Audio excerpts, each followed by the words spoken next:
E não é que a Globo registrou um lucro absurdo nesse começo de 2022?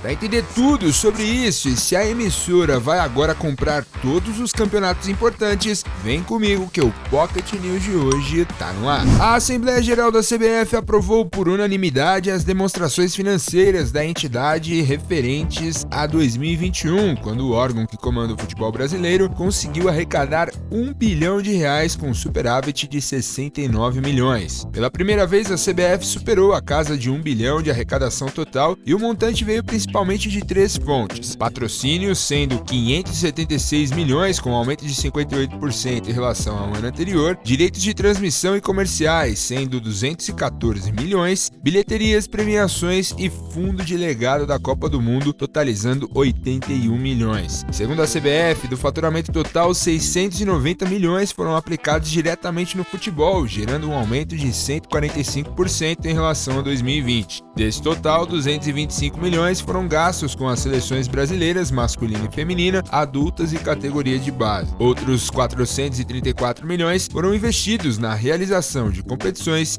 e em projetos de incentivo pelo país.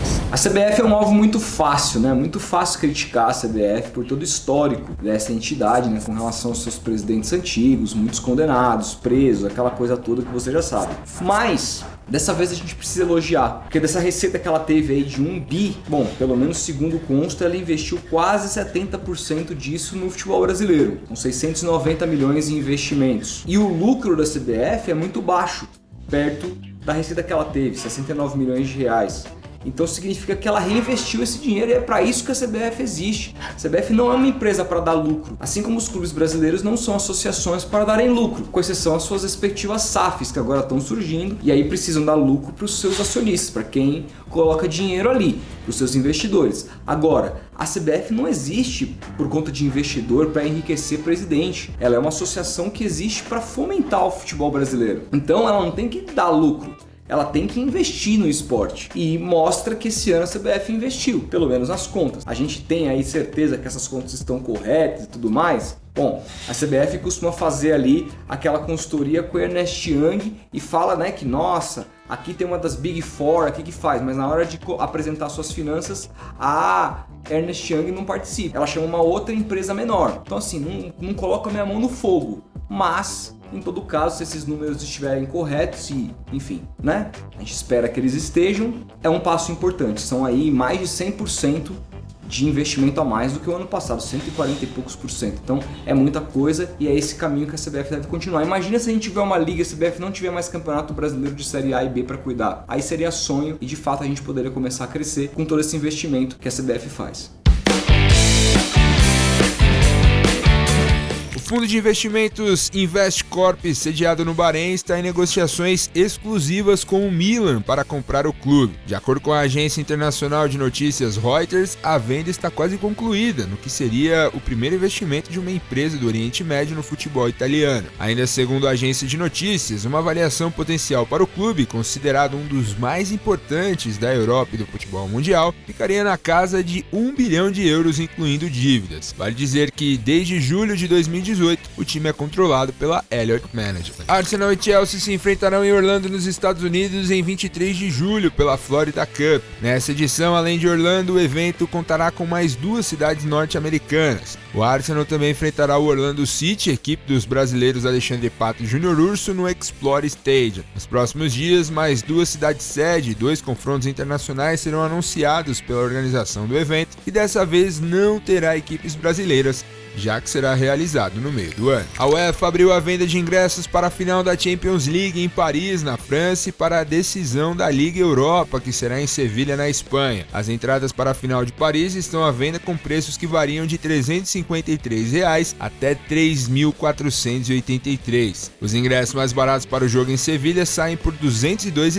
chegando a R$ 757. Para a final da Champions, um total de 52 mil ingressos de 75 mil estão à venda para os torcedores e público em geral. As demais entradas serão disponibilizadas a convidados e patrocinadores. A 1190 Esportes fechou novos acordos de distribuição para o Campeonato Brasileiro que somam 20 novos países no Oriente Médio, Norte da África e Europa. Um dos contratos foi assinado com a Athletic Sports Group, que inclui todos os jogos da Série A para Egito, Irã, Marrocos, Arábia Saudita, Catar, Tunísia, Síria, Jordânia, Líbano, Líbia, Iraque, Omã, Iêmen, Bahrein e Emirados Árabes. Os jogos serão exibidos pela Saudi Sports Channel e pela plataforma de streaming Shahid OTT. Além desse contrato, a 1190 Sports também acertou compromisso com a Formid Sports e comprou os direitos de distribuição do Brasileirão na Polônia por 2 temporadas. O ano fiscal de 2022 está só começando, mas tem tudo para marcar uma nova fase de resultados financeiros na Globo. Após fechar 2021 com um prejuízo de 173 milhões de reais em decorrência de custos com competições esportivas canceladas e outras despesas relacionadas à pandemia, a emissora carioca planeja voltar a operar no azul a partir de 2022. A Globo fechou os 3 primeiros meses deste ano com um lucro líquido de 1,3 bilhão de reais. O crescimento de 77% da receita de publicidade e o corte de custos de 20% em comparação ao mesmo período do ano anterior ajudam a explicar um aumento do lucro. Só para se ter uma ideia, o caixa da empresa ultrapassou os 15 bilhões de reais em janeiro, valor quase 3 vezes maior que a dívida. O portfólio digital segue como destaque da companhia. Apenas no mês de fevereiro, a base de assinantes do Globoplay teve um salto de 20% em comparação ao mesmo período do ano anterior. Essa notícia é um verdadeiro tapa na cara daquele que odeia a Globo, daquele que fica fomentando fake news contra a emissora, dizendo que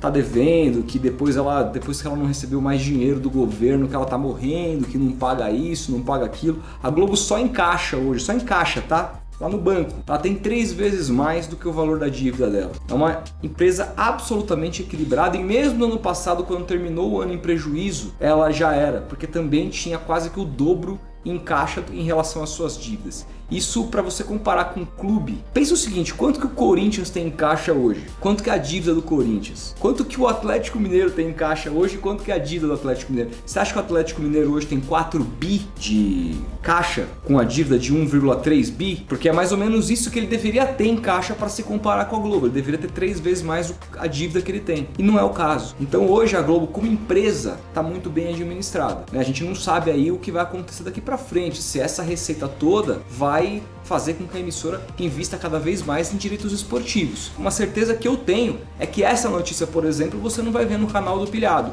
porque lá é só notícia ruim sobre a Globo. Porque, claro, o cara saiu de lá escorraçado, ele odeia a emissora e ele só vai fomentar coisas que, fazem com que esse ódio continue sendo propagado, movimentado, etc. Agora, a questão é, o que vai ser da Globo em diante com direitos de transmissão? Só esperar para ver. Não dá pra gente querer adivinhar nada disso, não dá pra gente querer imaginar. E vai depender muito de fato de qual é aí a posição dos seus diretores e o que eles vão querer atacar. Se é o entretenimento, se é o streaming ou se é o futebol. Mas, com relação às contas, a Globo tá muito bem. Obrigado. Quero saber de você. O que você acha desse lucro absurdo da Globo? Você esperava? Você tá naquele grupo que achava que a Globo estava falindo?